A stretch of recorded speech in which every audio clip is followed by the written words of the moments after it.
میں نے اس کی نماز جنازہ پڑھ لی، لیکن میرے ابو نے اس کی نماز جنازہ نہیں پڑھی۔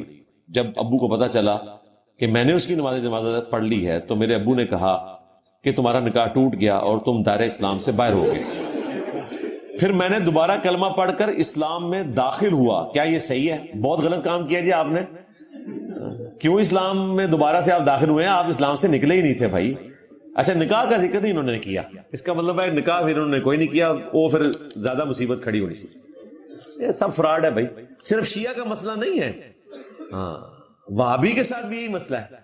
ہاں مجھے ضمناً ایک بات یاد آ گئی کہ یہ لوگ میرے پیچھے سے پروپیگنڈا کر رہے تھے، وہ تو میں نے آپ کو بتایا نا، جب یہ ہمارا کیس کنکلوڈ ہوگا تو میں انشاءاللہ اس کے اوپر تفصیلاً گفتگو کروں گا۔ 20 ریفرنسز کرسچنز کی بک سے رکھوں گا، 15 مسلمانوں کی کتابوں سے، اور میں پوری انجیل نہیں کروں گا۔ لیکن ابھی مجھے اس سے ضمناً یاد آیا، یہ کہتے ہیں جی انجینئر صاحب کہتے ہیں کہ اہل کتاب کی عورتوں کے ساتھ نکاح جائز ہے چاہے وہ گستاخ رسول بھی ہوں، تو گستاخ کے ساتھ تو نکاح نہیں ہو سکتا، لہٰذا انجینئر گستاخی کو پروموٹ کر رہا ہے۔ دیکھو کیسے دور کی بات لاتے ہیں۔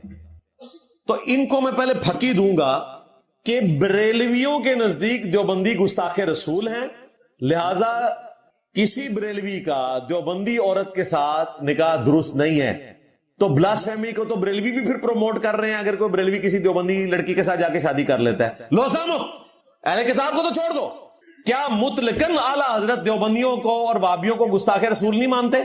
تو پھر بریلویوں تم یہ کہا کرو کہ صرف اہل کتاب کا مسئلہ نہیں ہے، ہم مسلمانوں میں بھی ہمارے سوا جتنے فرقے ہیں نا وہ سارے گستاخ رسول ہیں اور ان کی عورتوں کے ساتھ نکاح درست نہیں ہے۔ کام ٹورو گے کیونکہ آپ گستاخ رسول ان کو مانتے ہیں۔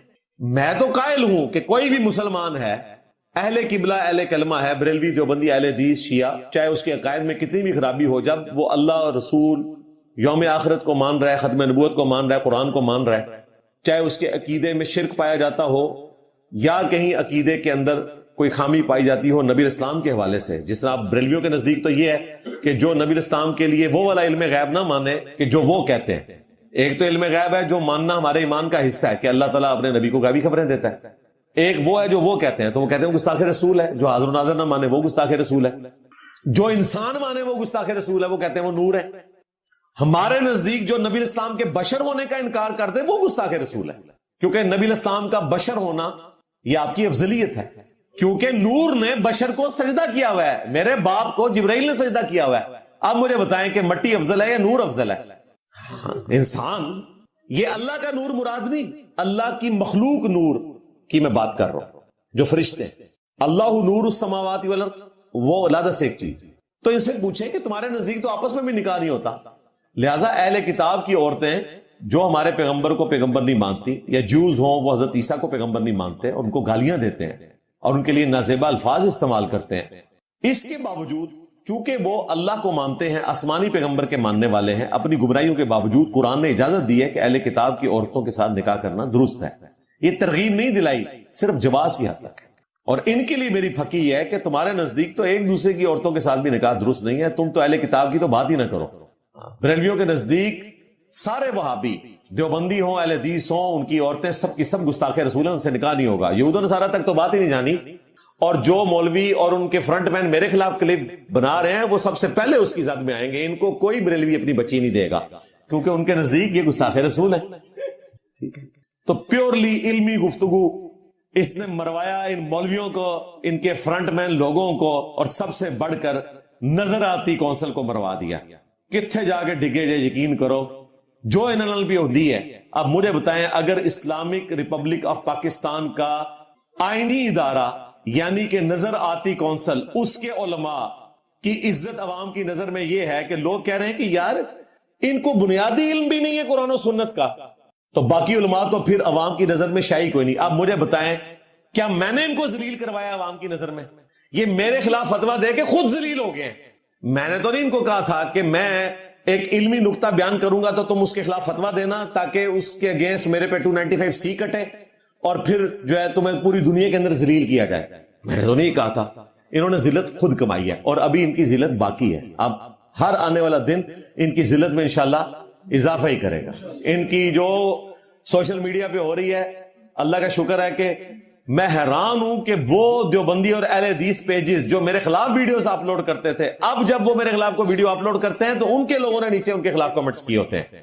اتنی بڑی تبدیلی، اللہ کا شکر ہے. اب مجھے کسی سے یہ ڈگری لینے کی ضرورت نہیں ہے کہ انجینئر صاحب گستاخ رسول ہیں یا نہیں ہیں. ان کے اپنے بڑے علماء نے، مدارس نے فتوے دے دیے، اس کے بعد ضرورت ہی کوئی نہیں. پہلے بھی کوئی نہیں تھی. ہاں لیکن تم لوگوں کو ضرورت ہے کہ مجھ سے ڈگری لوگے. ہاں ذہن میں رکھیے گا. ختم نبوت کے ساتھ مخلص وہی ہوگا جو صرف قادیانیوں کے اوپر اکتفا نہیں کرے گا، بلکہ جن جن بزرگوں نے اپنے ناموں کے کلمے پڑھائے ان کو بھی اسی طریقے سے کنڈیم کرے گا. اور انشاءاللہ ان قریب آپ دیکھیں گے بریلویوں میں ایک بہت بڑا طبقہ سامنے آئے گا، اور میں ان کو میڈیا پہ لے کے آ رہا ہوں انشاءاللہ تعالی. جو یہ کہہ رہے ہیں کہ یہ کتابیں بدل گئی ہیں اور ہمارے جن علماء نے یہ مناظرے لڑے ہوئے ہیں یہ بھی سارے غلط تھے، اور پیر میر علی شاہ صاحب نے جو دفاع کیا وہ بھی غلط تھے، اور جو احمد صاحب بریلوی نے دفاع کیا چشتی رسول اللہ کا وہ بھی غلط تھا. اگر میں بریلویوں سے یہ کروانے میں کامیاب ہو جاؤں کتنی بڑی اچیومنٹ ہے. یعنی کہ انہوں نے مان لیا میں نبی سا ہے ہی کوئی نہیں، تیرے بابے تھے شاہ ہی کوئی نہیں. اور یہ ان قریب آپ دیکھیں گے انشاءاللہ میری کمٹمنٹ ہو چکی ہے.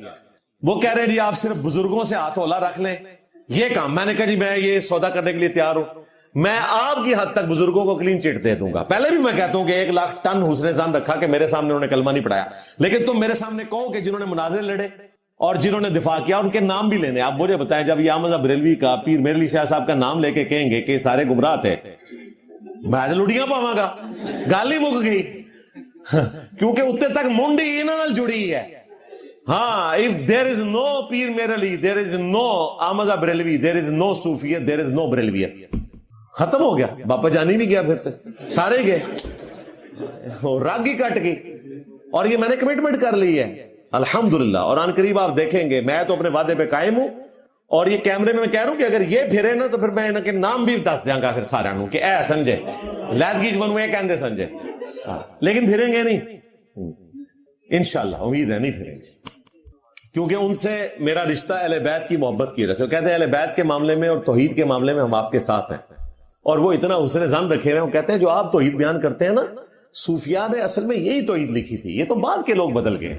میں گیڈیو صوفی تھے، میں قربان جس نے یہ توحید لکھی ہوئے کہ یا باولا بیڑا تاک کہنا شرک ہے. چمی صوفی ہستے میری جو کہے کہ یا معین الدین چشتی پال لگا دے کشتی کہنا شرک ہے. جو کہہ دے کہ بری بری سرکار بری کھوٹی قسمت کر دے ہری یہ کہنا شرک ہے. ایسے صوفی کی جوتیاں ہم اپنے سر پہ رکھیں گے بھائی احتراماً. ہمیں تو ایسے صوفی چاہیے.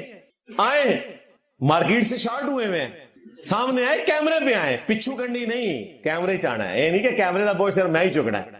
ہاں سامنے آئے پھر پتا چلے گا کہ کون اپنے نبی کے ساتھ مخلص ہے. ہاں بالکل سامنے آئیں گے. یہ وہ جب کامیاب، پہلے انہوں نے پچھلے دنوں آپ کو پتا الزام لگایا کہ جی نعوذ باللہ میں نے حضرت معاویہ رضی اللہ تعالیٰ عنہ اور حضرت ابو سفیان رضی اللہ تعالیٰ عنہ پہ سب و شتم کیا. بھئی میرا تو حضرت معاویہ رضی اللہ تعالیٰ عنہ سے خود علمی اختلاف اس بات پہ ہے کہ ان کے دور میں مولا علی پہ سب و شتم کروایا گیا، تو میں نے وہی کام کیوں شروع کرنا ہے. وہ تو آؤٹ آف کانٹیکسٹ ایک کلپ انہوں نے کاٹا، پھر میں نے ان کی طبیعت صاف کی نا. وہ بڑے بڑے اہل حدیث علماء نے دیکھی ہے، میں نام نہیں لیتا ورنہ یہ ان کے گھروں میں پہنچ جائیں گے. انہوں نے کہا علی نے بالکل ٹھیک کیا، ان کے ساتھ یہی ہونی چاہیے تھی. اور اس میں نے اہل حدیث کے بزرگوں کے بھی پورے کے پورے کچے چٹے کھولے ہیں. اور میں نے کہا ہاں آپ بتاؤ ان کو رافضی کہو. انہوں نے حدیثوں میں تعریف کی، غدیر خم کی حدیث میں 3 کتابوں سے میں نے ایچ ڈی کیمرے میں دکھائی. محمد وہاب صاحب کے بیٹے کی کتاب سیرت الرسول سے میں نے مولا علی کے حق میں اقتباسات اس میں ایچ ڈی کیمرے میں دکھائے. وہ تو طبیعت صاف ہو گئی ہے. وہ آپ یوٹیوب پہ جا کے لکھیں ریپلائی ٹو ابتسام اینڈ ہشام الہی ظہیر تو اون حضرت معاویہ رضی اللہ تعالیٰ عنہ، تو آپ کے سامنے وہ کلپ آ جائے گا. میں نے ان کی طبیعت صاف کی ہے، لیکن یہ لوگ باز نہیں آتے. اور آپ دیکھیں کہ وہ طبیعت صاف ہونے کے باوجود انہوں نے پھر دوبارہ سے اگلے جمعے میں وہی الزام ریپیٹ کیا ہے، حالانکہ ان کو پتا کہ آؤٹ آف کانٹیکسٹ میں میرا کلپ کاٹا تھا انہوں نے. جب میں نے کلیریفیکیشن بھی دے دی، پھر ہمارے اور ان کے ایک مشترکہ دوست ہیں لاہور کے اندر، انہوں نے ان کو جا کے وہ کلپ دکھایا بھی، یہ مانے بھی کہ آؤٹ آف کانٹیکسٹ کاٹا ہے. پھر اگلی دفعہ پھر ریپیٹ کر دیا. یہ تو پھر میں یہ کہوں گا کہ آپ ایک دینی اختلاف کو ذاتی دشمنی میں بدلنا چاہتے ہیں. میں آپ سے ذاتی دشمنی کبھی بھی نہیں کروں گا.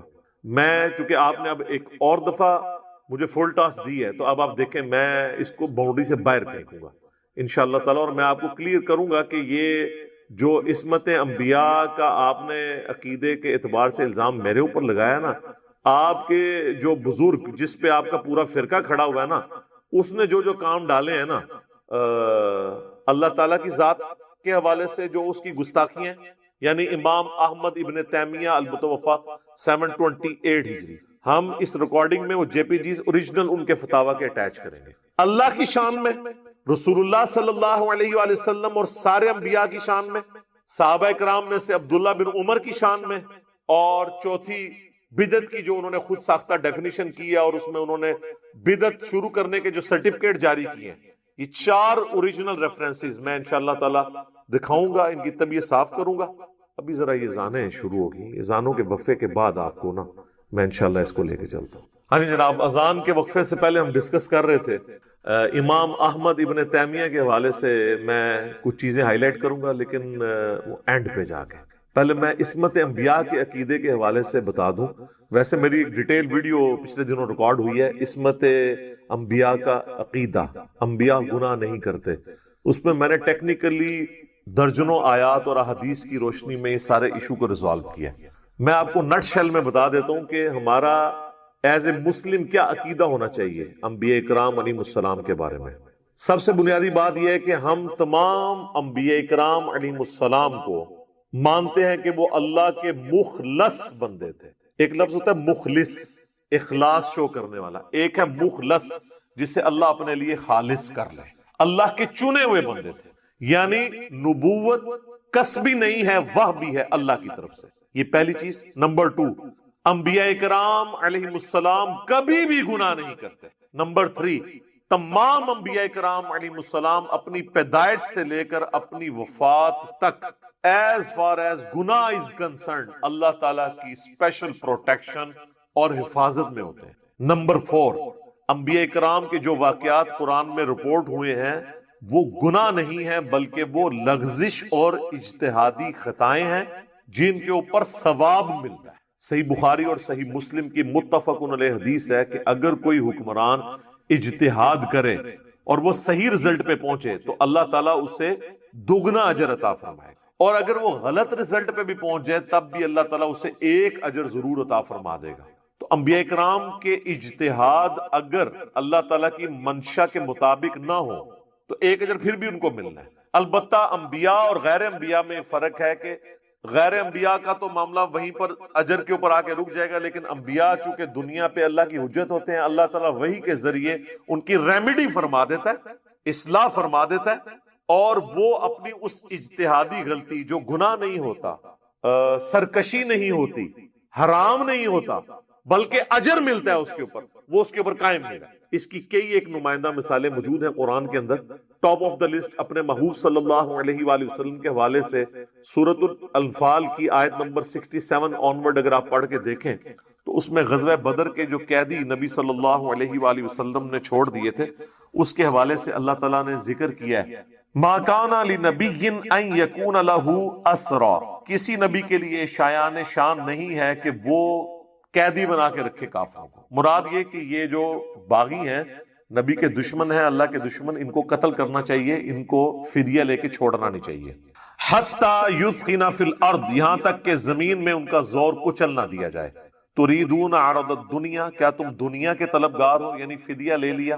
واللہ یرید الآخرہ، جبکہ اللہ تعالیٰ تو آخرت کا چاہنے والا ہے، آخرت کی طرف تمہاری رہنمائی کرتا ہے۔ واللہ عزیز حکیم، اللہ تعالیٰ غالب ہے، حکمت والا ہے۔ غالب اتنا ہے کہ آنے واحد میں سب کو ابو بکر، عمر، عثمان و علی بنا دے رضی اللہ عنہم اجمعین وعلیہم السلام اجمعین، لیکن حکمت یہ ہے کہ اللہ تعالیٰ چاہتا ہے کہ انسان خود اسے چوز کرے، اور انبیاء کے ذریعے اللہ تعالیٰ نے ہدایت کا سلسلہ شروع کیا۔ لولا کتاب من اللہ سبق، اگر اللہ کی کتاب میں یہ پہلے بات نازل نہ ہوئی ہوتی، لمسکم فیما اخذتم عذاب عظیم، تو تم لوگوں کو بہت بڑا عذاب دیا جاتا اس بات پہ جو تم نے فدیہ لے کے غزوہ بدر کے قیدیوں کو چھوڑ دیا۔ بڑے سخت الفاظ ہیں۔ فَكُلُوا مِمَّا غَنِمْتُمْ حَلَالًا طَيِّبًا، پس اب کھاؤ جو غنیمت تمہیں ملی ہے حلال اور پاکیزہ، واتقوا اللہ، اور اللہ سے ڈرو، ان اللہ غفور رحیم، بے شک اللہ تعالیٰ بخشنے والا مہربان ہے۔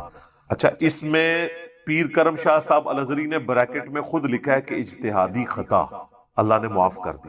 اجتہادی خطا کا لفظ لکھا ہے انہوں نے، قرآن سے تو بالکل واضح ہے۔ اور یہ جو اللہ نے کہا نا کہ اگر پہلے ایک آیت نازل نہ ہوئی ہوتی، وہ سورہ محمد کے اندر سٹارٹ کے اندر آیت ہے سورہ قتال، جو قتال کے اوپر پہلی سورت تھی جہاں مسلمانوں کو اجازت ملی کہ اب آپ کافروں کے خلاف تلوار اٹھا سکتے ہو۔ مکے میں تو حکم تھا کفو ایدیکم، اپنے ہاتھوں کو بندے رکھو۔ مدینہ شریف میں جہاد کا حکم ملا، اس میں تھا کہ پھر جب کافروں سے تمہاری مڈ بھیڑ ہو تو چاہو تو کافروں کو قید میں رکھ لو، خواہ قتل کرو، خواہ ان کو فدیہ لے کے چھوڑ دو۔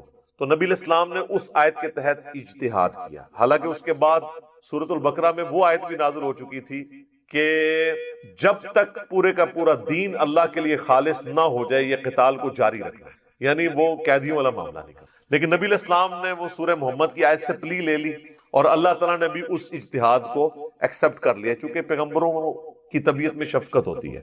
حالانکہ صحیح بخاری مسلم موجود ہے، حضرت عمر نے یہی مشورہ دیا تھا کہ ان کو قتل کیا جائے، اور بعد میں اللہ تعالیٰ نے کہا میری بھی خواہش یہی تھی کہ لیکن تم نے چونکہ اس ایک آیت کی پلی لے لی ہے، لیکن الفاظ سخت ہیں کہ تمہیں شدید عذاب دیا جاتا یہ جو تم نے کیا ہے۔ باقی اللہ تعالیٰ نے وہ یعنی اصلاح فرما دی۔ نبی علیہ السلام نے یہ فورس ہی کیا کہ جنگ ختم ہو گئی ہے، ظاہر 70 ان کے قتل ہو گئے ہیں، 70 قیدی ہو گئے ہیں، لیکن اللہ کو تو پتا تھا یہ تو بیٹل آف بدر ہے، بیٹل ختم ہوئی ہے، وار ختم نہیں ہوئی۔ وار تو چلیے فتح مکہ تک، وار کی پہلی بیٹل فیلڈ ہے بدر، دوسری ہے احد، تیسری ہے خندق، خیبر تو خیر یہودیوں کے ساتھ ہوئی، پھر چوتھی آپ صلح حدیبیہ کو کہہ سکتے ہیں، اور 5ویں نمبر پہ جا کے 8 ہجری میں فتح مکہ ہوئی ہے۔ بیٹل فیلڈز چلتی رہی ہیں مختلف، لیکن وار جو ہے وہ کبھی رکی نہیں ہے، وہ وار مسلسل تھی، بیچ میں ایک وقفہ آیا، نئی بیٹل فیلڈ۔ اس کانٹیکسٹ میں یہ آیت اس بات کا ثبوت ہے کہ اگر انبیاء کرام کہیں اجتہاد ایسا کرتے ہیں جو اللہ کو پسند نہیں ہوتا تو اللہ تعالیٰ اصلاح فرما دیتا ہے۔ اور بھی کئی مثالیں ہیں، لیکن آج ٹاپک نہیں، میں نے صرف ضمناً آپ کو ذکر کیا۔ اس حوالے سے ایک اور نمائندہ آیت ہے قرآن حکیم کے اندر، جو میں نے یہ دعویٰ کیا نا کہ انبیاء کرام اللہ کے چنے ہوئے بندے ہوتے ہیں، مخلص۔ انبیاء کرام کو ربورٹ نہیں ہوتے۔ بعض لوگ سمجھتے ہیں کہ عصمت انبیاء کا عقیدہ یہ ہے کہ انبیاء کے اندر پوٹینشل بھی نہیں ہوتا غلطی کرنے۔ اگر پوٹینشل نہ ہو تو ان کی فضیلت فرشتوں پہ نہ ہو۔ فرشتے سے افضل ہم انبیاء کو اس لیے مانتے ہیں کہ فرشتوں کو اللہ نے پوٹینشل ہی نہیں دیا برائی کا، اور انبیاء کو پوٹینشل دیا، اس کے باوجود اللہ کے خوف کی وجہ سے بچتے ہیں۔ یہ بڑے کارنامے ہیں۔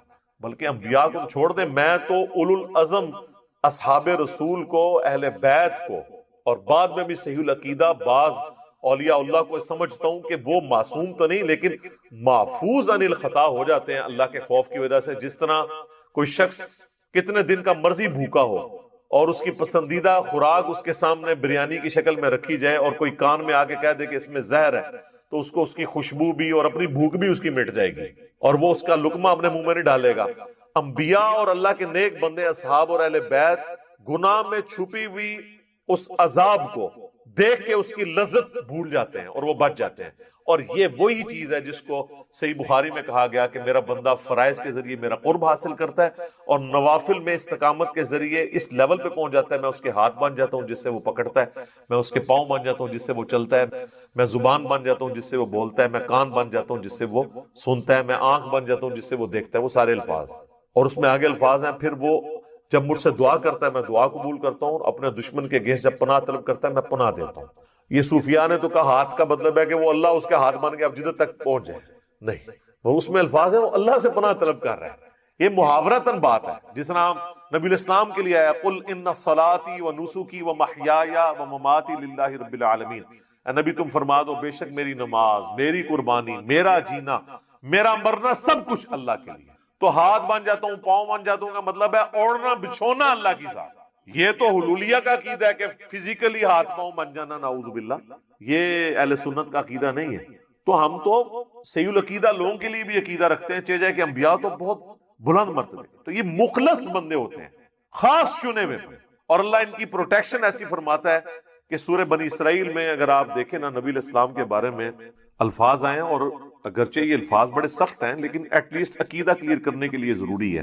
آیت نمبر ہے 73 سے 75. وَإِن كَادُوا لَيَفْتِنُونَكَ عَنِ الَّذِي أَوْحَيْنَا إِلَيْكَ لِتَفْتَرِيَ عَلَيْنَا غَيْرَهُ. اور یہ کافر تو تلے ہوئے ہیں کہ آپ کو اس وحی سے ہٹا دیں جو ہم نے آپ کی طرف کی ہے، فتنے میں مبتلا کر دیں تاکہ آپ کوئی اور بات بنا کر اللہ پر ڈال دیں، نعوذ باللہ.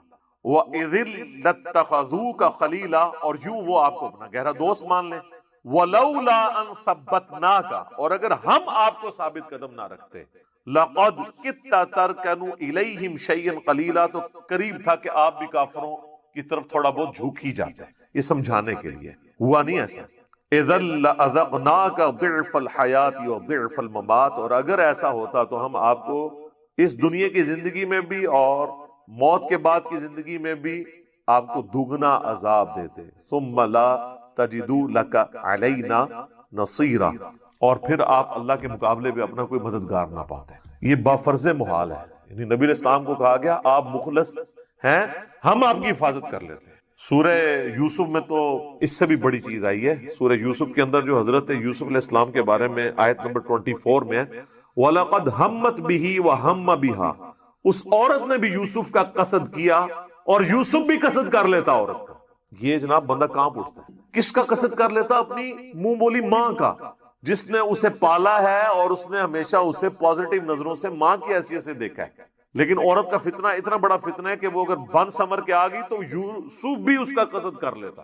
لولا ارّا برہان ربی، اگر اپنے رب کی کوئی ایک برہان نہ دیکھ لیتا. وہ اسرائیلی روایتوں میں ملتا ہے کہ سامنے ان کے حضرت یعقوب کی شبیہ اللہ تعالیٰ نے کر دی اور وہ یوں انگلی سے اشارہ کر رہے تھے کہ یہ کام نہیں کرنا. یہ اللہ نے ان کو پروٹیکشن دی. كَذَلِكَ لِنَصْرِفَ عَنْهُ السُّوءَ وَالْفَحْشَاءَ، اس طریقے سے ہم نے ان سے برائی اور بے حیائی کو دور کر دیا. إِنَّهُ مِنْ عِبَادِنَا الْمُخْلَصِينَ، مخلصین نہیں، مخلصین، بے شک وہ ہمارے چنے ہوئے بندوں میں سے. تو یہ مخلص، انبیاء کرام مخلص ہوتے ہیں. یہ ہے ہمارا عقیدہ. اب میرے بارے میں یہ کہنا کہ جناب وہ تو انبیاء کے عقیدے کو مشکوک مان رہا ہے. جیلم کے اندر بیٹھا ہوا ایک بازاری آدمی جو ہے وہ تو حضرت رسول اللہ صلی اللہ علیہ وسلم سے صحب اور حقا کے امکان کا جو ہے اس کو بار بار اجاگر کرنے کی کوشش کرتا ہے. حالانکہ خود ان کی حالت ہے کہ یہ جو یعنی ان کے اکثر علماء بھی وہ سورۃ النجم کی جو آیت ہے نا، وما ينطق عن الهوى ان هو الا وحی یوحى، نبی علیہ السلام اپنی خواہش نفس سے کچھ نہیں کہتے، وہ وہی کہتے ہیں جو اللہ ان کو وحی کرتا ہے. وہ اس کو عام لیتے ہیں، وہ عام نہیں ہے. وہ یا قرآن کی وحی کے بارے میں ہے یا سنت کی وحی کے بارے میں، جسے ہم حدیث بھی کہتے ہیں. باقی جو عام زندگی میں آپ علیہ السلام اجتہاد کرتے تھے، جس کی ریمیڈی کئی دفعہ اللہ تعالیٰ نے خود فرمائی ہے، جس طرح کہ یہ غزوہ بدر کے قیدیوں کے بارے میں، تو وہ اگر اللہ کی وحی سے آپ نے کیا تھا تو اللہ نے آپ کو کیوں کہا کہ آپ کو عذاب دیا جاتا اگر پہلے نہ وہ آیت نازل ہوئی ہوتی؟ وہ حضور نے خود اجتہاد کیا تھا. تو یہ جو ہے نا وما ينطق عن الهوى ان هو الا وحی یوحى، یہ صرف وحی مطلوب یا غیر مطلوب کے لیے ہے، قرآن و سنت کے لیے، عام حالت کے لیے نہیں ہے. تو کہتے ہیں جی مشکوک بنا رہا ہے. مشکوک تو آپ لوگوں نے بنایا ہوا ہے، ٹھیک ہے نا جی. اوورال آپ کے جو ریپیوٹ ہے اس معاشرے کے اندر وہ آپ دیکھ لیں کہ وہ کہتے ہیں جی وہ سارے لوگ جناب خلاف ہو گئے. تو سارے لوگ تو میرے بھائی اہل حدیث کو گستاخ رسول بھی کہتے ہیں، تو آپ مان لیں کہ اہل حدیث گستاخ رسول ہے.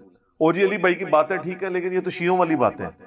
تو سر وہ بریلوی بھی صحیح کہتے ہیں کہ علی بھائی کا جو یہ رفع دین کا طریقہ بتانا اور توحید کی باتیں تو ٹھیک ہے قرآن و سنت سے، لیکن یہ تو وہابیوں والی باتیں ہیں، نجدیوں والی، وہ تو شیطان کے سینگ ہیں.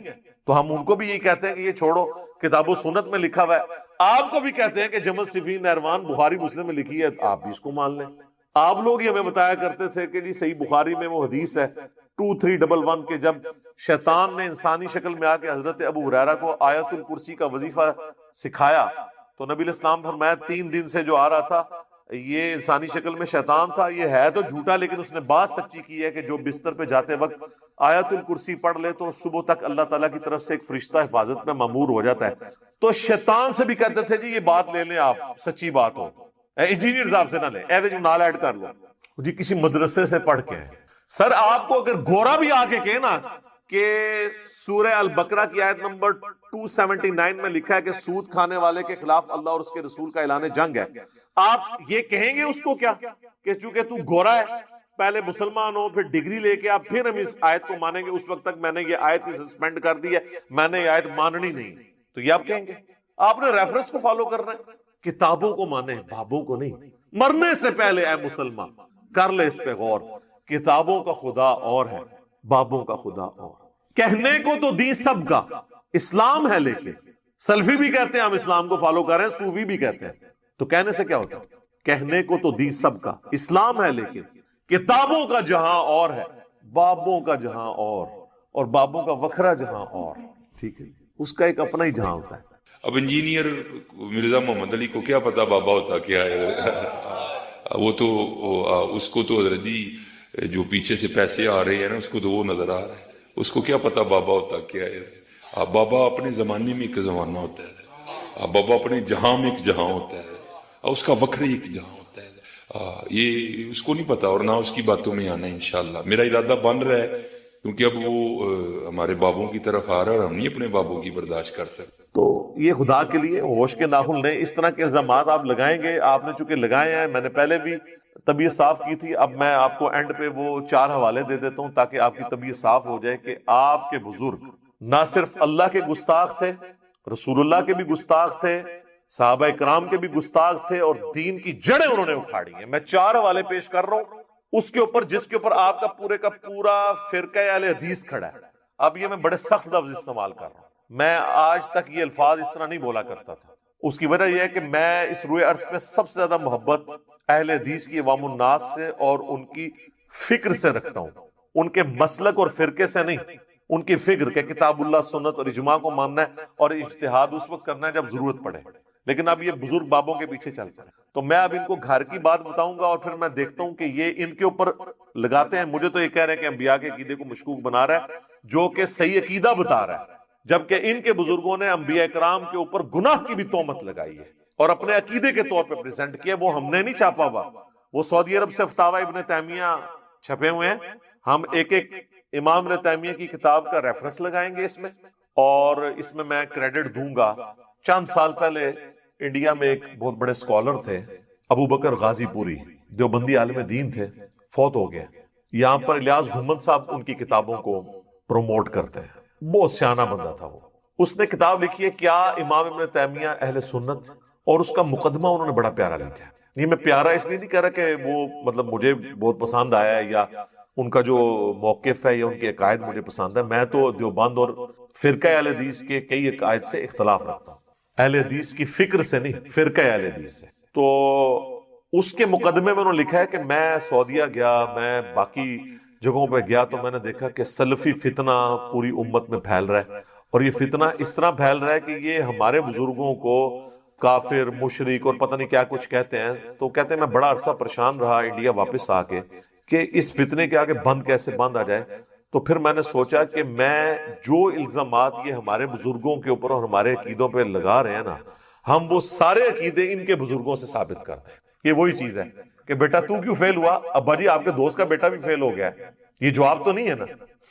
وہ آپ کے دوست کا بیٹا فیل ہونے سے آپ نے پاس تو نہیں ہو جانا، ہونا چاہیے دونوں ہی فیل ہو گئے۔ تو اس نے کہا کہ میں ان کو الزامی جواب اینٹی وینم دے دوں تاکہ ہمارا پیچھا چھوڑ دیں۔ سر وہ کتاب پڑھنے سے تعلق رکھتی ہے، گوگل میں جا کے آرکائیو کے اوپر آپ جائیں، کیا ابن تیمیہ اہل سنت ہیں، وہ کتاب آپ کو اردو میں ملے گی، انگلش میں بھی ٹرانسلیٹ ہوئی ہوئی ہے، چھوٹی سی کتاب ہے، اور وہ اتنی مجھے پسند ہے کہ ہم نے اپنی ویب سائٹ اہل سنت پاک.com میں آل ریسرچ پیپرز والے پورشن کے اندر ریسرچ پیپر نمبر 14 کے نام سے رکھی ہوئی ہے۔ عربی میں وہ اوریجنل ریفرنسز وہ میں نے نکالے تھے، عربی والے ریفرنسز میں نے مکتبۃ الشاملہ سے اوریجنل اہل حدیثوں کے وہ ریفرنسز نکالے ہیں جو سعودی عرب والوں نے سافٹ ویئر بنایا ہے۔ اردو والی وہ کتاب انڈیا سے چھپی ہوئی ہے، پاکستان میں بھی چھپ رہی ہے، اور انگلش والی بھی انہوں نے ٹرانسلیٹ کی ہے پوری کتاب۔ میں نے صرف ریفرنسز جو ہے نا وہ 2-4 صفحوں کے اوپر نکال کے نا علیحدہ سے کر دی ہیں، اور ایک ایک کے ساتھ لکھا ہے کہ یہ آپ مکتبہ شاملہ میں بیچ کریں، نہ نکلے تو ہمیں پکڑیں، آؤٹ آف کنٹیکسٹ بھی ہو تو تب بھی ہمیں پکڑیں، آئیں بات کریں ہمارے۔ تو وہ تو تقریباً 16-17 ریفرنسز ہیں، میں صرف 4 بتا رہا ہوں ابھی حصول برکت کے لیے۔ حق 4 یار، ابو بکر، عمر، عثمان و علی رضی اللہ عنہم اجمعین وعلیہم السلام اجمعین کی نسبت سے۔ باقی آپ خود اس میں پڑھ لیجئے گا، اور وہ 4 ہی میں نے ٹاپک لینے تھے، اللہ تعالیٰ کی ذات سے ریلیٹڈ، نبی علیہ السلام کی، صحابہ سے، اور اوورال دین کے مقدمے کے اعتبار سے۔ اللہ تعالیٰ کے حوالے سے امام ابن تیمیہ نے ایک کتاب لکھی ہے جو فلاسفہ کے رد میں ہے، اس میں انہوں نے فلاسفہ کی جو سوالات تھے اس کا جواب دیتے ہوئے ان کو ہوش نہیں رہی، اور جب فلاسفہ نے متشابہات کے اوپر کوسچن کیا تو قرآن نے تو ہمیں حکم دیا کہ متشابہات کے بارے میں آپ نے پڑھنا ہی نہیں ہے، سورہ آل عمران آیت نمبر 07، صرف محکمات کی پیروی کرنی ہے، اور اس کا علم کہنا ہے کہ اللہ کے ساتھ خاص ہے۔ اللہ نے اپنے بندوں کی نشانی بتائی ہے کہ وہ علم اللہ کے ساتھ خاص ہے، یہ کہہ کے اس کے بعد کہتے ہیں ربنا لا تزغ قلوبنا بعد اذ ہدیتنا وہب لنا من لدنک رحمہ انک انت الوہاب۔ لیکن ابن تیمیہ نے یہ نہیں کیا، انہوں نے جواب دیتے دیتے نا وہ اتنا آگے گئے، انہوں نے سوال کیا کہ آپ کہتے ہو اللہ ہمیشہ سے ہے، تو اگر اللہ ہمیشہ سے ہے تو مخلوق تو اس نے بعد میں پیدا کی، مخلوق پیدا کرنے سے پہلے اللہ کیا کر رہا تھا؟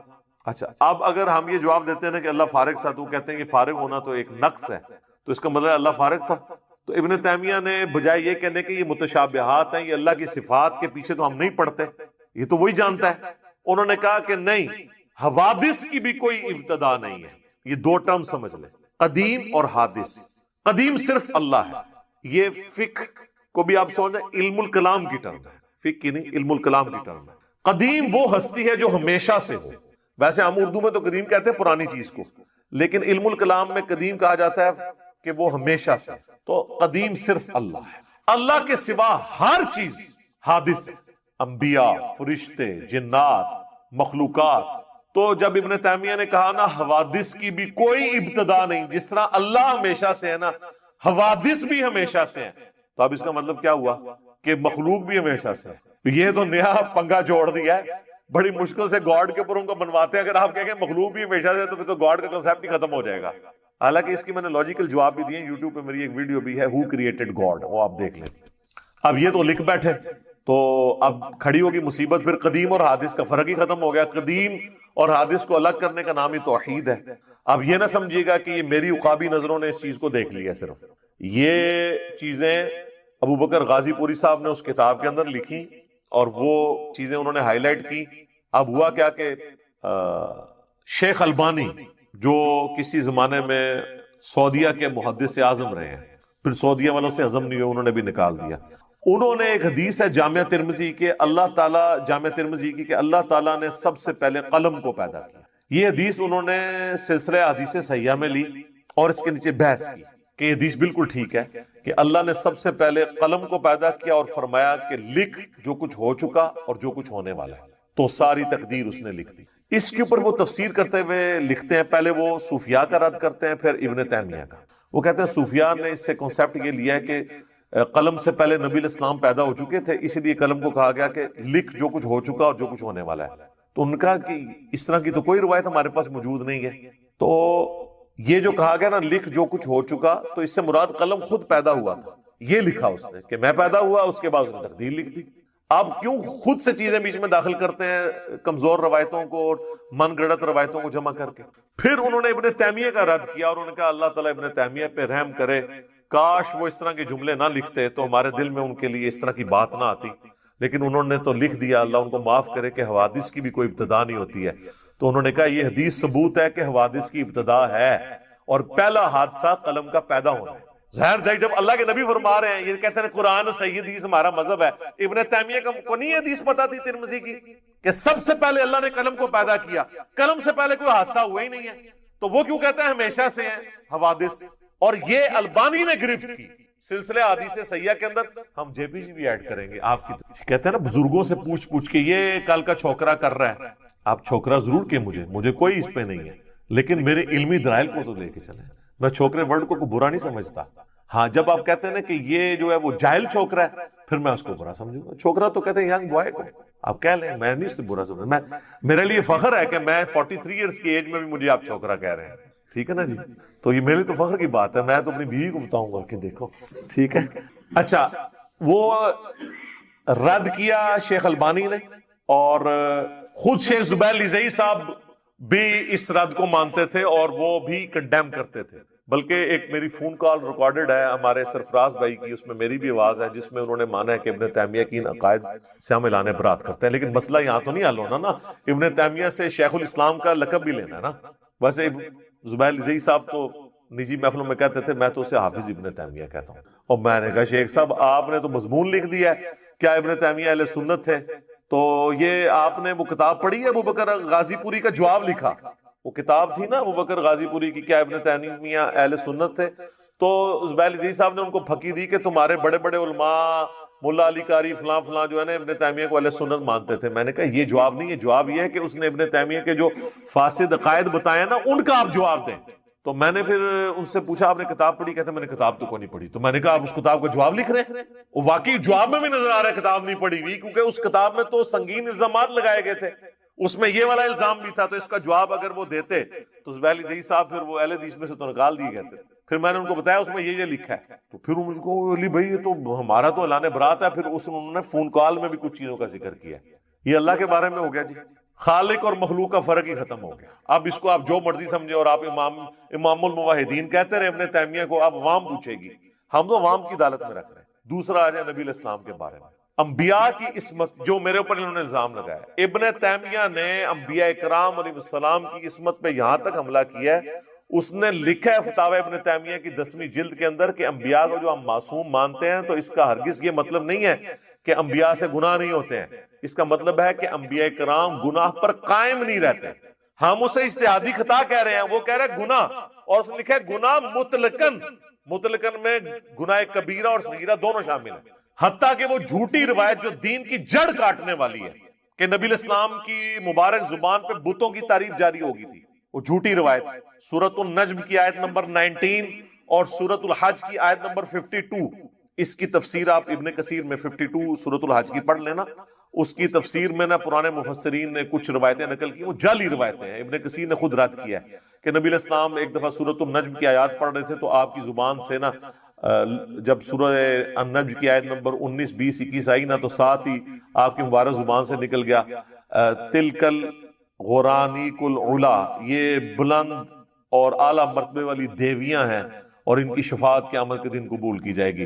تو کافر اور مسلمان دونوں سجدے میں گر پڑے کہ بھئی آج تو حضور نے بھی ہمارا مقدمہ مان لیا. یہ روایت مرسل روایت ہے، کسی سے ابھی تک ثابت نہیں ہے. ابن تیمیہ اس روایت کو صحیح سمجھتا تھا، اور فتاوی ابن تیمیہ میں اس نے انبیاء پہ جو یہ گناہ کی تہمت لگائی نا اس کی دلیل میں یہ روایت پیش کی ہے. اور اہل حدیث آج کل کے کہتے ہیں یہ روایت جعلی ہے. تو تمہارے روحانی ابا جی کو نہیں پتا تھا یہ جعلی ہے کہ نہیں؟ اب ذرا لگاؤ نا اس کے حکم. اس نے نہ صرف روایت کو صحیح کہا بلکہ اس سے رزلٹ نکال کے انبیاء پہ گناہ کی تہمت لگائی ہے، اور اس نے صغیرہ اور کبیرہ دونوں گناہوں کا صدور مانا ہے انبیاء سے، اور کہا کہ فرق صرف یہ ہے کہ عام آدمی کو توبہ کی نصیب ہو بھی سکتی ہے نہیں، لیکن انبیاء توبہ کر لیں گے. منو کہندے ہو جی مشکوک کیتا کیتا تواڈے ابا جی نے مشکوک کیتا ہے، یہ ہن تواڈی عوام تانوں پوچھے گی کہ تسی جناب خود کش حملہ آور بنے ہوئے ہو اپنے فرقے ہوتے ہیں. تو یہ انہوں نے یہ حرکت کی. تیسری آپ یہ کہتے ہیں عظمت صحابہ اور اہل بیت کانفرنسز بڑی کران ہے. اہل بیت کا نام تو برکت کے لیے لکھتے ہیں، اس میں انہوں نے آل امیہ کانفرنس ہوتی ہے بیسیکلی. تو اور یہ کہتے ہیں جی وہ جی ہم تو بڑی صحابہ کی بڑی قدر کرنے والے ہیں. سر میں آپ کو بتاتا ہوں، آپ کے ابن تیمیہ نے جو عبداللہ بن عمر کے بارے میں کیا ہے، بخاری و مسلم دونوں میں حدیث ہے کہ عبداللہ ابن عمر رجل صالح، عبداللہ بن عمر نیک مرد ہے. اس کی توہین کی ہے ابن تیمیہ نے، عبداللہ بن عمر کی توہین کی. اور وہ اپنی کتاب اقتداء الصراط المستقیم میں لکھتے ہیں، جو میں نے نہیں اس کا اردو ترجمہ کیا، اس کی عربی بھی موجود ہے، ہم وہ بھی لگا دیں گے. اردو ترجمہ دارالاسلام والوں نے شائع کیا ہے، اس کا PDF kitabussunnah.com اہل حدیث کی ویب سائٹ پہ رکھا ہوا ہے. اس میں انہوں نے باقاعدہ لکھا ہے کہ یہ جو انبیاء کی جگہوں کو تلاش کیا جاتا ہے نا، اور عبداللہ بن عمر کے بارے میں آتا ہے کہ جہاں جہاں نبی علیہ السلام نے سفر حج میں نماز پڑھی تھی وہاں سواری روک کے وہ نماز پڑھا کرتے تھے. اور آج تک تو اہل حدیث اس کو سنت کی پیروی کے فخر کے طور پہ واقعات اپنے جلسوں میں سناتے تھے. اور آپ کے ابا جی اس پہ ابن عمر کے اوپر بدعت کا فتویٰ لگا کے گئے. تو وہ کہتے ہیں کہ یہ جو بدعت ہے نا یہ ابن عمر نے شروع کی تھی، یہ کام خلفائے راشدین سے ثابت نہیں ہے. اور آگے لکھا کہ حضور نے تو ہمیں کہا تھا کہ میرے بعد نئی نئی بدعتوں سے بچنا اور میری اور میرے خلفائے راشدین کی سنت کو لازم پکڑ لینا. یہ خلفائے راشدین نے کام شروع نہیں کیا، یہ ابن عمر نے کیا. تو اب سیدھا سیدھا فتویٰ لگا دیا نا.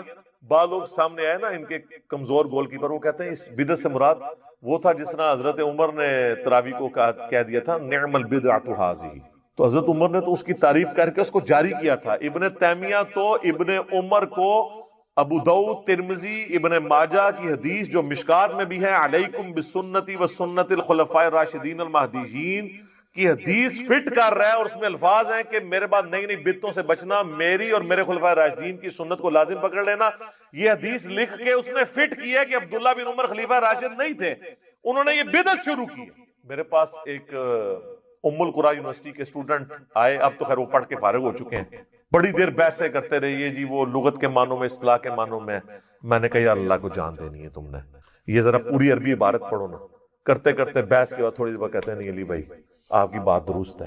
تو میں نے کہا یار یہ پھر اہل حدیث کیوں میرے خلاف ہوئے کہ ابن تیمیہ کو کہتا ہے جی آپ سے جیلس ہوتے ہیں، سیدھی سی بات ہے کہ ہمارے بزرگوں کی غلطی نکالتا ہے جو ہمیں بھی نہیں تھی پتا. آپ کو نہیں پتا تھی، آپ کو کب آپ کی غلطیاں بتاؤں گی؟ شیعہ کو اپنی غلطیاں تب پتہ چلے گی جب کوئی سنی بتائے گا. سنی کو اس وقت پتہ چلے گا جب شیعہ بتائے گا کہ بھائی قرآن و اہل بیت مسلم شریف میں لکھی ہوئی ہے.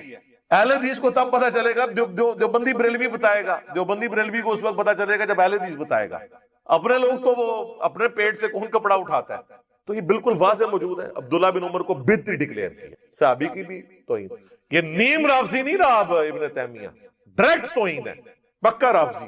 ان کی جو ڈیفینیشن ہم کہیں گے ابن تیمیہ کی اجتہادی غلطی ہے، اللہ اس کو معاف کرے، اجر نہ دے، ہمیں وہ اجتہادی غلطی جو اجر کر لو نہ، اللہ معاف کرے. لیکن تہاڈا کام پا گیا، اور تہاڈی ذمہ داری ہے کہ جو جو فتوے باقی علماء پہ لگاتے ہو لگاؤ اپنے روحانی ابا جی کے اوپر. یہاں پہ میں عبداللہ ابن عمر کے حوالے سے جو یہ ابن تیمیہ نے الزام لگایا نا، میں اس کو کلیریفائی کر دوں، یہ بالکل اس کا الزام غلط ہے. ایون شیخ زبیر صاحب کی جو فون کال ریکارڈڈ موجود ہے اس میں انہوں نے مجھے کہا کہ بھئی ہم یہ ابن عمر کا اجتہاد سمجھتے ہیں، اس پہ ان کو ثواب ملے گا. السلام علیکم. وعلیکم السلام شیخ صاحب سے. میں اصل میں چلا گیا تھا لبریل سے نیچے، اچھا اچھا اچھا تو اس میں چارج بھی نہیں تھا، چارجنگ. اچھا اچھا شیخ صاحب، وہ قرآن صاحب سے ملاقات ہوئی آپ کی؟ سرفراز بھائی کو میں نے اسپیشلی فون کر کے اپنے گھر بلایا ہوا ہے، یہ میرے پاس ہی بیٹھے ہوئے ہیں. اچھا اچھا اچھا. تو آپ کو یہ ساری سٹوری بتائیں گے کہ مسئلہ شروع کہاں سے ہوا ہے. اصل میں یہ شروع بھی جو ہے نا وہ بس پتہ نہیں کیسے ہوا ہے، یہ آپ بات سن لیں. آپ بتائیں جی ان کو شروع سے. یہ سرفراز صاحب اس دن ہمارے پاس آئے تھے نا غلام مصطفیٰ. جی جی وہی ہے کریں جی. السلام علیکم. وعلیکم السلام ورحمۃ اللہ وبرکاتہ. کیا حال ہے؟ سرفراز بھائی پہلے تو یہ بتائیں آپ کا نام سرفراز ہے نا؟ جی سرفراز بٹ، محمد سرفراز بٹ. میں محمد سرفراز بٹ. آپ ہمارے پاس آئے تھے؟ جی تین لڑکے آئے تھے نا، ٹھیک ہے. ایک نے آپ سے سوال کیا تھا کہ اہل حدیث کوئی نہیں کلواتا، ٹھیک ہے، جی سرخ سی داڑھی والا، ٹھیک. ایک بلیک سی داڑھی والے تھے ٹھیک ہے. ایک چھوٹی داڑھی والے تھے نا جو، وہ میں ہوں، ٹھیک ہے. تو بات اصل میں یہ یہاں سے شروع ہوئی. پہلے مجھے آپ یہ بتائیں کہ یہ جو ابن تیمیہ کی عبارات ہیں یہ واقعی موجود ہیں اسی طرح ہیں؟ ہاں موجود ہے اور بالکل غلط ہیں؟ ہاں بالکل غلط ہے. صحیح ہاں اس کو ہم کہتے ہیں دبے کی چوٹ کہتے ہیں. صحیح. اب میں نے وہ دیکھی ہے مثلا آج میں دیکھا ہے نا وہ فتاوا میں. جی لیکن مسئلہ یہ ہے کہ فتاوا ابن تیمیہ جو ہے نا، جی یہ کتاب مشکوک ہے ساری. صحیح. پتہ ہے کہ کیا وجہ ہے؟ کیا وجہ یہ ہے کہ اس کتاب کو جمع کرنے میں عبد الرحمان بن قاسم جو اس نے کام کیا ہے نا، جی اس کے ساتھ شیخ حماد انصاری بھی تھے. صحیح. شیخ حماد انصاری جو سعودی عرب کے بڑے عالم تھے، جن کا مدینہ میں بڑا مکتبہ بھی ہے، جی انہوں نے یہ بات کہی ہے کہ یہ جو کتاب ہے یہ قابل اعتبار میں اس پر اعتماد نہیں کرنا چاہیے. صحیح. اس میں تحریف بھی ہے اور تفصیل بھی ہے. ٹھیک. تو غلطی ہے. تو اب یہ کتاب ہو گئی مشکوک. ٹھیک. تو غیر ممکن ہے کہ ابن تیمیہ نے یہ بات کہی ہو. اگر کہیے تو بکواس سے غلط ہے، ٹھیک. اور اگر نہیں کہی تو وہ بری ہو گئے. ٹھیک. لیکن دوسری کتابیں جو ہے نا اس میں بھی غلط باتیں. ٹھیک. عبداللہ بن عمر کے بارے میں تو جو بات غلط ہے وہ غلط ہے. اگر ہم اس کو ایک عالم سمجھتے ہیں، یعنی سنت کے ایک عالم تھے، ٹھیک. لیکن ان کی جو غلطیاں تھی غلطیوں سے ہم بری ہیں. ٹھیک. معصوم نہیں تھی. ٹھیک. ہاں جی. یہ تو عبداللہ بن عمر کے بارے میں کیا انہوں نے کہا؟ عبداللہ بن عمر کے بارے میں کوئی بات انہوں نے وہ بدعت والی کو کی ہے نا. ٹھیک. پتہ نہیں کوئی آدمی جو ہے یعنی وہ ایسا کرتے تھے نا کہ جہاں رسول اللہ جی وہ پیشاب کرتے تھے، نماز پڑھتے تھے. تو وہ بھی وہاں نماز پڑھتے تھے. تو یہ تو اتحاد ہے، یہ تو کوئی بھی نہیں. ٹھیک. ہاں جی.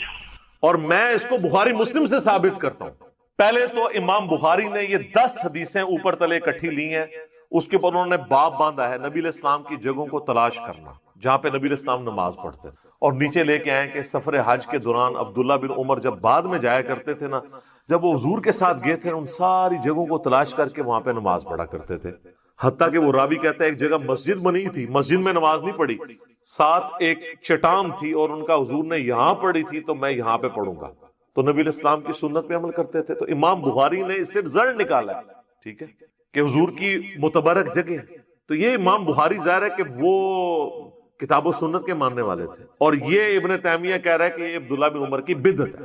اس بیچارے کو کیا پتا؟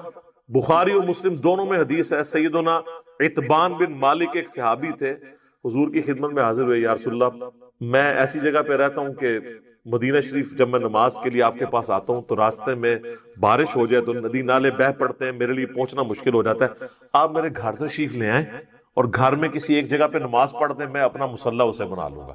یہ کہتا ہے کہ نبیوں کی جگہوں کو تلاش کرنا جو ہے وہ نعوذ باللہ اس کو شرک کی بو آتی ہے، اس کی بھی یعنی وہ توحید کی اوور توحید ڈوز ہو جاتی ہے نا.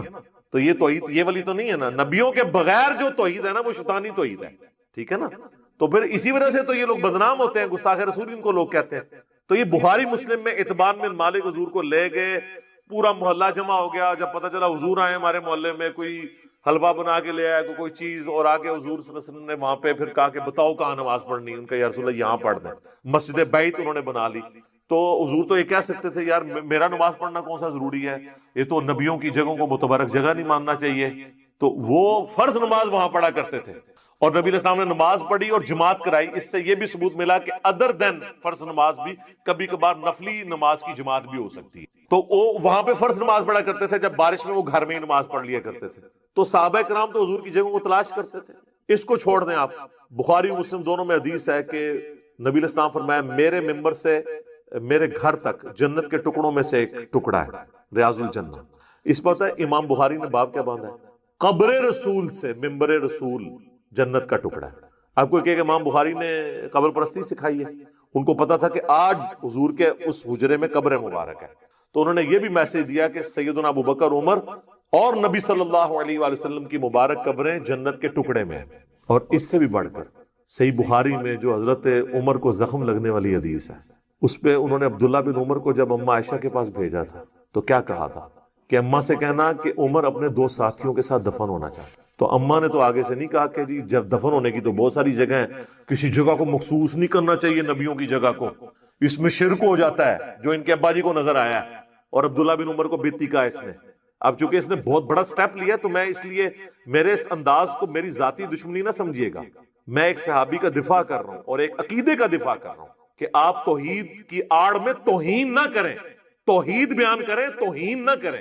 تو اور پھر کہا کہ اماں عائشہ سے یہ نہیں کہنا کہ امیر المومنین نے بھیجا ہے، ایسا نہ ہو کہ وہ امیر المومنین کا ہی حکم مان لیں. باولی الامر منکم کے تحت کہنا کہ عمر بن خطاب کہتا ہے، اور انہوں نے یہی کہا جا کے.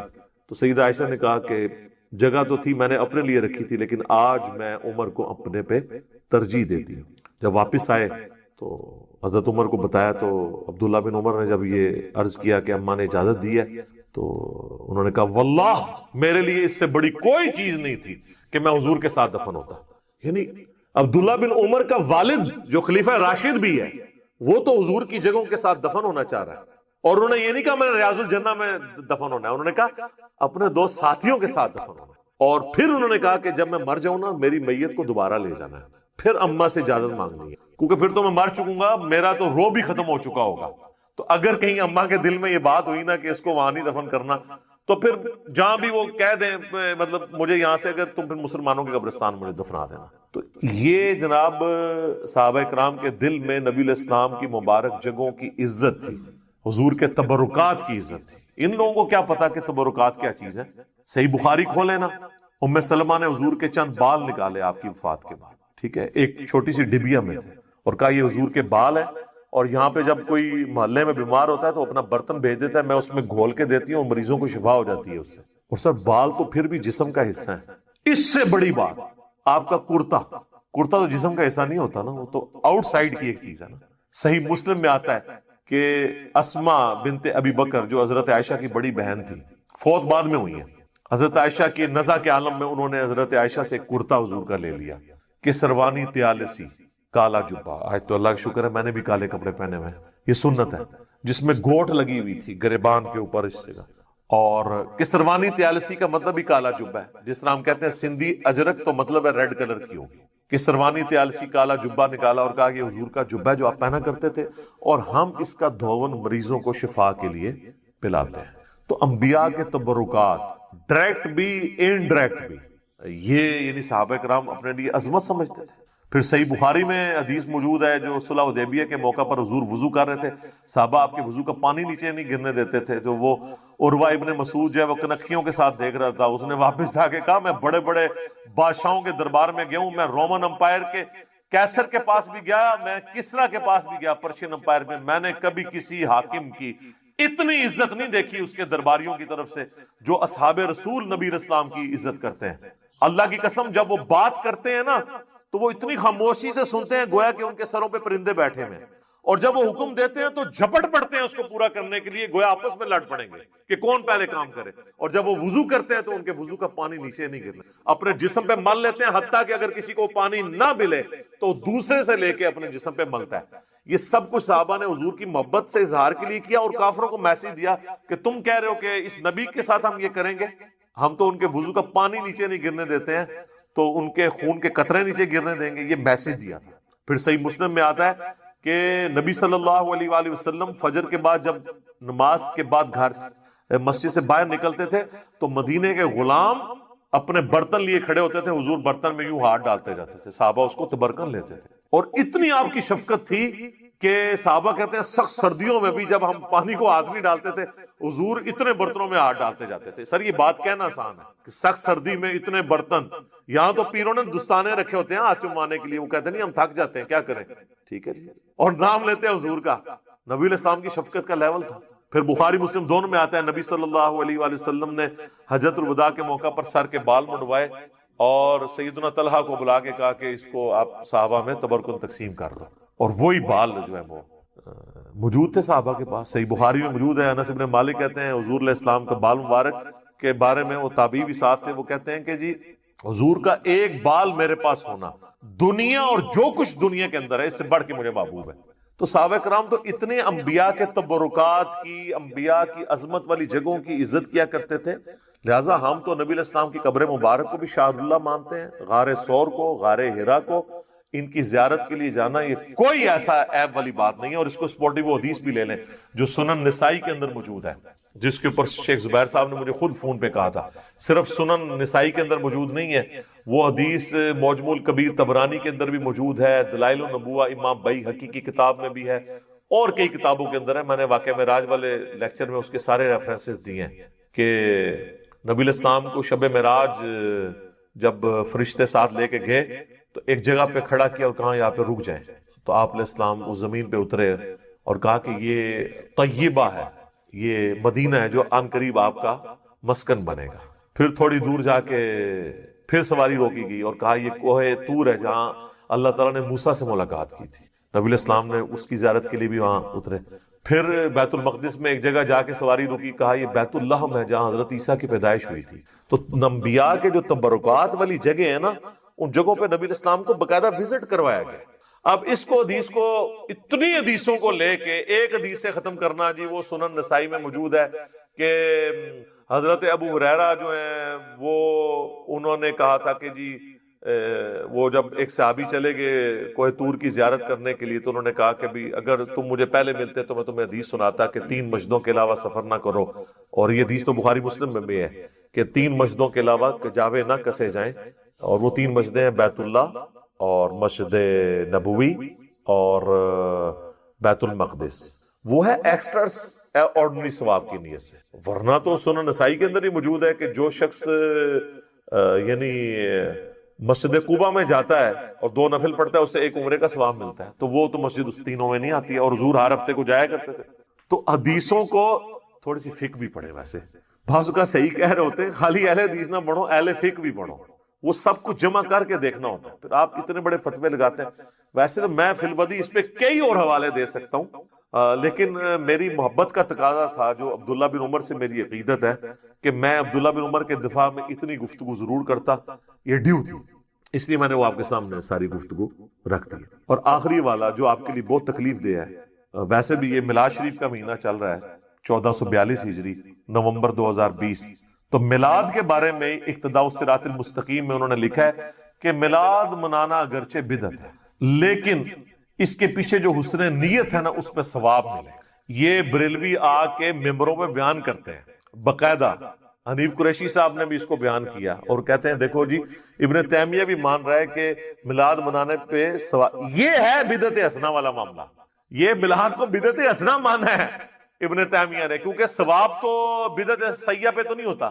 حضور تو کہہ رہے ہیں کلو بدعت ضلالہ وکل ضلالۃ فی النار. تمام بدعتیں گمراہیاں ہیں اور تمام گمراہیاں دوزخ میں لے جانے والی ہیں. اس کے تحت اگر کوئی شخص بدعت کے اوپر ثواب کی بشارت سنائے, اگر اس کو بدعت سیئہ مانتا ہے تو یہ تو سیدھا سیدھا اس کے اوپر فتویٰ لگے گا. ہم تو بدعت کا فتویٰ لگاتے ہی نہیں. میرا تو موقف ہے محرم ہو یا ربیع الاول کنٹرول انوائرمنٹ میں آپ پروگرام کریں, غیر شرعی افعال نہ کریں. آپ سیرت سورت اور واقعات جو صحیح سند سے ثابت ہیں بیان کریں, عظمت صحابہ اہل بیت اور نبی اسلام کی بیان کریں, وہ ٹھیک ہے. لیکن ابن تیمیہ نے لکھا ہے کہ ہے تو بدعت ثواب ملے گا, تو بدعت کے اوپر ثواب کی بشارت سنائی ہے اس نے. اور اس نے بدعت سیئہ کہا ہے کیونکہ انہوں نے کہا کہ انہوں نے عیسائیوں سے مستعار لیا ہے, اس کو کنڈیم کر. خیر دارالاسلام والوں کو شرم آئی, انہوں نے نیچے فٹ نوٹ لگایا کہ لیکن جب پتہ چل جائے کہ ایک چیز بدعت ہے تو پھر ثواب نہیں ملے گا. تو تواڈے روحانی ابا جی نوں تے گل نہیں پتہ لگی. تو یہ جب میں نے زبیلی زئی صاحب کو بتایا نا, ابن تیمیہ نے لکھا ہے, مجھے آج بھی یاد ہے, کہتے او علی بھائی اس نے تو ساری بدعتیں حلال کر دی. یہ فون پہ انہوں نے کہا. میں نے کہا تواڈا ہی امام. میں نے کہا نہیں, میں انہوں حافظ ابن تیمیہ کہنا. ویسے انہوں نے رسالہ شیخ الاسلام لکھا ہے, وہ انہوں نے تقیہ کیا تھا اور جائز ہے, اور میں نے ان کو قائم رکھا ہے آخری وقت تک کہ آپ نے کبھی اہل حدیث فرقے کو للکارنا نہیں ہے, ورنہ ہم آپ کے بعد آپ کو کوٹ نہیں کر سکتے. تو آج ہم ان کو کوٹ کرتے ہیں نا. میرے بارے میں چڑھا رہے جی, وہ آخری وقت میں کہتے تھے ریٹن میں فتویٰ لے لو. اور سر 1.5-2 سال ان کی زندگی میں نے ہنگامہ کھڑا کیا رکھا ہے, اور مجھے فون پہ ایک ایک بات ان سے ہوتی تھی. 1.5 سال جو آپ فتویٰ نہیں لکھوا سکے, وہ ایک دن میں کیسے لکھ دینا تھا انہوں نے آخری دنوں میں. وہ مجھے کہتے تھے کہ میرے پیچھے پڑے ہوئے ہیں کہ فتویٰ لکھ دو, تو میں ان کو بار بار کہتا ہوں جو کربلا والی حدیثیں علی نے لکھی ہیں تم جواب دو نا ان کے, مجھ سے فتویٰ کیوں لکھواتے ہو؟ میں تو اہل حدیث ہوں, تو اہل حدیث کس طرح حدیث لکھنے کے اوپر فتویٰ لگا دے؟ اور اس نے تو فارم بھی نہیں اپنا اوپر لکھا. مجھ سے کہتے فارم لکھو, یعنی وہ اب حدیث کوئی آئے تو میں اس کے اوپر فارم لکھ دوں. مثلا صحیح بخاری کی حدیث ہے جو 2812 کہ عمار کو باغی جماعت قتل کرے گی, عمار ان کو جو ہے وہ اللہ اور جنت کی طرف بلائے گا, وہ جماعت دوزخ کی طرف بلائے گی. اگر اس کے اوپر میں فارم لکھ دوں کہ حضرت عمار ابن یاسر کو قتل کرنے والی جو جماعت تھی فلاں فلاں فلاں, وہ دوزخ کی طرف بلانے والی باغی جماعت تھی. اب یہ سارے الفاظ میں بولوں تو انہوں نے اوپر والے الفاظ پڑھ کے کہنا ہے یہ دوستی کہتا ہے, تو ہم نے تو حدیث کے اوپر فارم لکھے ہی نہیں ہے. آپ تو خود کہتے ہیں صحیح حدیث ہی ہمارا فارم ہے, تو اس حدیث میں جو فارم نکل رہا ہے وہ آپ لے لیں. اسی طریقے سے صحیح مسلم میں 4776 نمبر حدیث میں جو لکھا ہے, وہ ایک تابعی آ کے حضرت عبداللہ بن عمر بن عاص کو کہتا ہے کہ آپ کے چچا کا لڑکا معاویہ جو ہمارا حکمران ہے, ہم تو خیر احترام کریں گے رضی اللہ تعالیٰ عنہ, یہ ہمیں حکم دیتا ہے کہ ہم لوگوں کو ناحق قتل کریں اور لوگوں کا مال حرام طریقے سے ہڑپ کریں. اور سورہ نساء کی آیت نمبر 29 میں ہے کہ اپنوں کو مت قتل کرو, ان کا مال ناجائز طریقے سے نہ لوٹو. آپ بتائیں ہم اللہ کی مانے یا معاویہ کی مانے؟ تو عبداللہ بن عمر بن عاص کہتے ہیں کہ تھوڑی دیر تو خاموش ہو جاتے ہیں, اس کے بعد یہ نہیں کہتے کہ ایران کے ٹکڑوں پہ پلنے والا جانور. وہ اس تابعی کی رسپیکٹ کرتے ہیں, کہتے ہیں کہ بھئی معاویہ کی اطاعت کرو جس میں وہ اللہ اور اس کے رسول کے مطابق چلائے, جہاں وہ اللہ کی نافرمانی کرے تم اس کی نافرمانی کرو. اب اس حدیث کے اوپر میں کیا باب باندھوں گا کہ فلاں فلاں فلاں فلاں کام کرنے کا حکم دیتے تھے, تو انہوں نے اوپر ہیڈنگ پکڑ لینی ہے, حدیث کو چھوڑ دینا. تو سر میں چونکہ سب کے ساتھ رہا ہوں, مجھے پتا ہے کہ کس کو کس طریقے سے ٹیکل کرنا. ہم نے حدیثیں لکھی 200 کربلا کے اوپر, واقعہ کربلا کا حقیقی پس منظر, 72 صحیح الاسناد حدیث کی روشنی میں, 5 ریسرچ پیپر جس میں 200 روایتیں, عربی میں بھی, اردو میں بھی, انگلش میں بھی, ہندی میں بھی. اکثر حدیث بخاری اور مسلم سے, اور ادر دین بخاری مسلم پہ میں نے شیخ البانی, شیخ شعیب ارناؤت اور شیخ زبیلی زئی رحمہ اللہ اجمعین کی تحقیم لگائی ہے. کوئی ایک حدیث نہیں اس پہ آپ انگلی رکھ سکیں گے اس کو تو کسی محدث نے بھی صحیح نہیں کہا, نکالیں. باقی اختلاف تو ہو سکتا ہے, آپ اس کو چھوڑ دیں اگر آپ کو اختلاف ہے. بخاری مسلم تو 70% زیادہ آلموسٹ اس کے اندر بخاری مسلم کی حدیث ہے, ان کو لے لیں اور اس کا جواب دیں. وہ جواب نہیں ہے, بس یہ لوگوں نے حدیثہ دستا ہے. تو وہ ریسرچ پیپر آپ مفت ڈاؤن لوڈ کریں ہماری ویب سائٹ ahlsunnatpاک.com سے. اگر ہارڈ کاپی منگوانی وہ بھی مفت آئے گی, صرف 300 TCS کا خرچہ آپ نے دینا ہے. صبح 9 سے لے کے شام 5 بجے تک ہماری اکیڈمی کے نمبر 032159000162, اور اگر پاکستان کے باہر سے کریں گے تو ڈاکا پاکستان میں ہی منگوائیں گے, باہر نہیں اب بھیجیں گے, یہاں منگوا سکتے ہیں. +923215900162,